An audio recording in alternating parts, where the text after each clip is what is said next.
النهارده هنعمل طريقه البسبوسه بتاعتنا. محتاجين نص كيلو سومولينا، ما نجيبش البسبوسه الجاهزه، نجيب السومولينا الفلت اللي هي عند العطار. نص كيلو سومولينا، كوبايه جوز هند، كوبايه سكر، عايزين ورقه بيكنج باودر، وهنحتاج كوبايتين مياه غازيه، اذا كان فانتا او سبرايت او اي حاجه. هنعمل ايه الاول؟ هنحط كل المواد الجافه على بعضيها. هنحط جوز الهند، البيكنج باودر، والسكر، نقلبهم.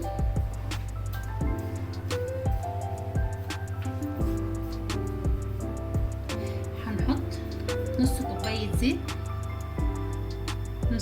زيت، والمياه الغازيه،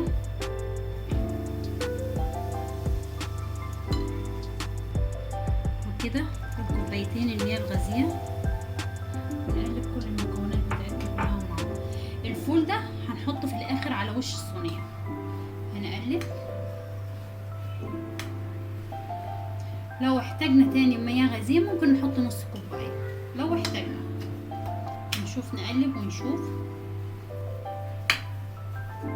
هنحتاج نص كوبايه تاني.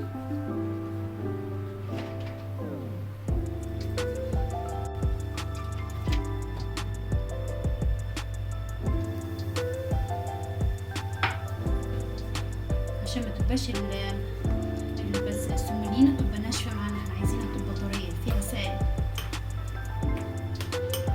كده هنقلب كل الخليط بتاعنا مع بعض.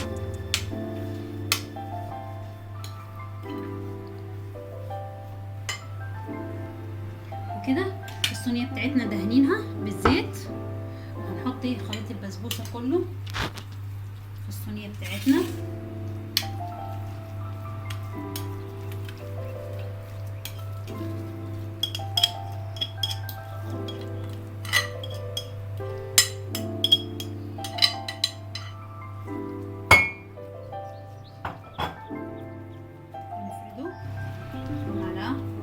او بايدينا، بسباتيول، باي حاجه نفرد بيها، اللي يريحك افردي بيه.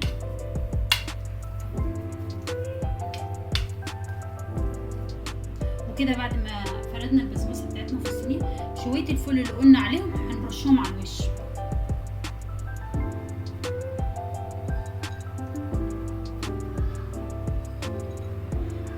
بس ما يكونش فول محمص، في فول حلويان اللي هو بتاع الحلواني ده، اللي هو بيتباع عند العطار او عند بتاع محلات الحلوان كده، محلات الخامات بتاعت الحلويات. بس ما نسيبهمش على كده، او لازم نعمل ايه؟ لان احنا كده فول من فوق طافف على الوش، لازم ندوس عليه كده بايدينا عشان الفول ينزل في نصه في البسبوسه من جوه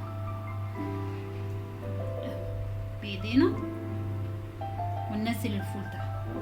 وكده البسبوسه بتاعتنا جاهزه. هندخلها الفرن ونطلعها ونرش لها السيرب بتاعنا اللي احنا عملناه، ونشوف البسبوسه بتاعتنا ايه. وبكده هنبدا نعمل السيرب بتاعنا. ادي عايزين كوبايتين سكر،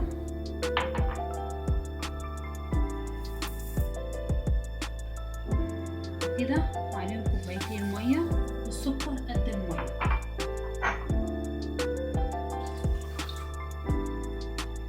وعصرة ليمون، نص ليمون كده.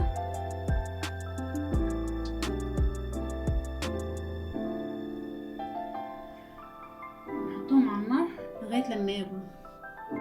وكده بسبوستنا طلعت من الفرن. هنحط السيرب بتاعنا عليها. السيرب احنا بردناه بعد ما عملناه، سيبناه يبرد.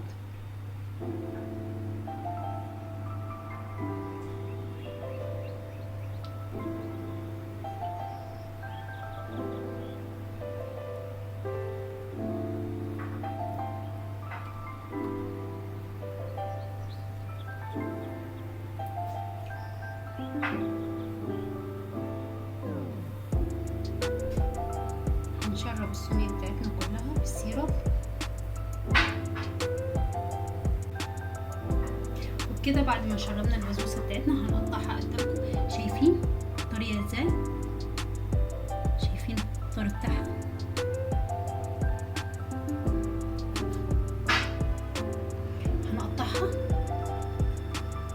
هي لسه سخنة.